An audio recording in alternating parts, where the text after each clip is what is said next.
Good afternoon. It is January 1st, 2025, and we begin another new year. It's one of those things where it's sort of like, how many of us are, challenged by our friends or family? It's like, so what's your New Year's resolution this year? What's your New Year's resolution this year?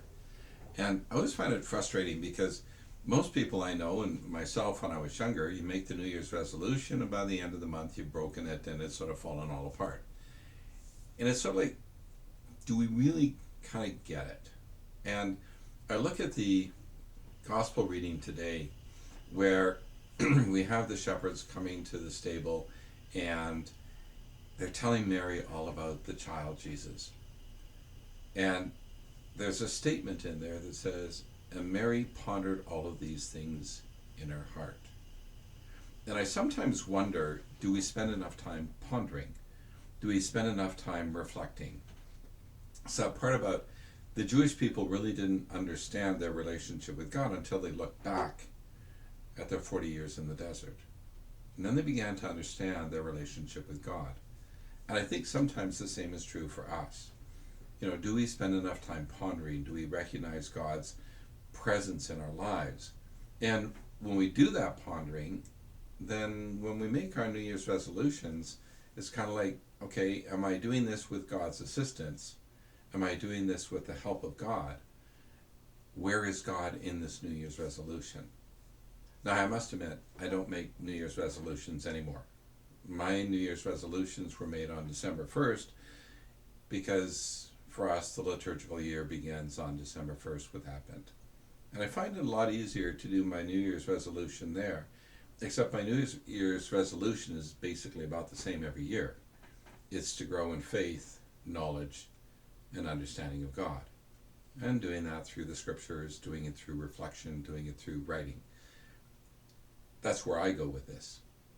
But that's all centered on God. But in our world today, it's sort of like many of us, or many people, it's like, well, my New Year's resolution is I'm going to lose 20 pounds this year.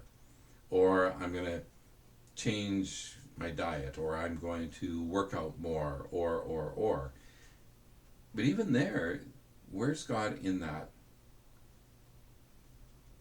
Where does God fit? I made a resolution, but where does God fit in this, right? And the thing is, am I doing this all on my own?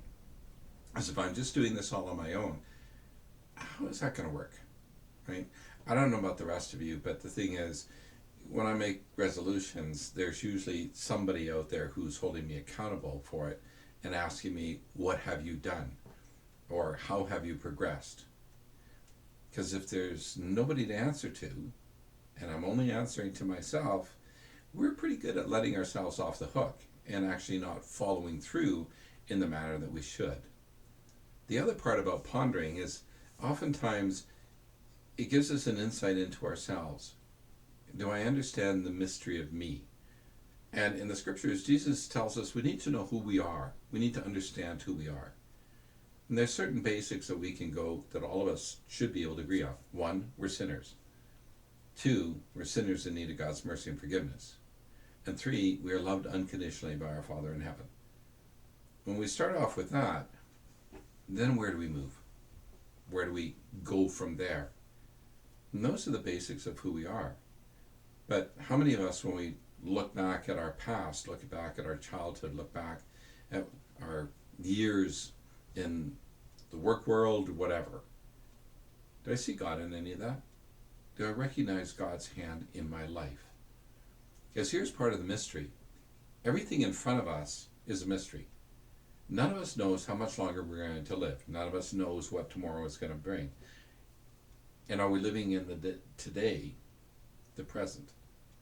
Or are we living in a fantasy world? I find it interesting the number of people that I talk to, and especially younger people, but older people also, there's the running away. We hide ourselves in video games. We hide ourselves in pornography. We hide ourselves and we're avoiding life in this fantasy world where we're not actually facing the reality of our world, the reality of our life. Do we own our lives? As a priest, it's like, yep, this is my life. This is what I chose. And do I have any idea how it is going to unfold? Well, I have a pretty good idea how it's going to unfold. But am I finding joy in everything that I do and everything I celebrate? Or am I running away? And the thing is, we do our running away in all kinds of different ways.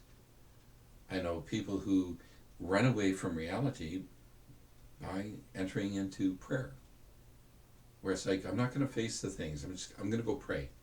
I'm going to go to the church and I'm going to pray, and I'm not going to face this.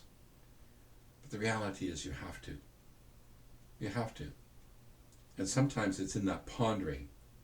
There's nothing wrong with going out and praying, but am I praying for guidance to deal with my life, to deal with my struggles, to deal with things that are going on?